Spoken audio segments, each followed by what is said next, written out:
तेरे जैसे बहुत हैं देखे आशिक दो टकिया। हाँ मुझसा मिलेगा न कोई, मुझको बना लो पिया। मन सोना उठे बेबी जब तू चले लचका के पतली कमर। हो मैडम जाती हो किधर कि तेरा आशिक है इधर।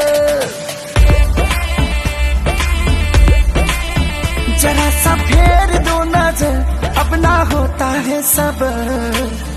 अरे राजा जी वो खून कोई दो, अपने ही हाथे हमर खून कोई दो। ए राजा जी वो खून कोई दो, अपने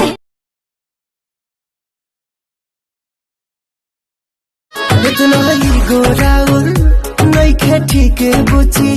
जवानी ढाली तोहर तो देखब के पूछी। रोही नो डिमांड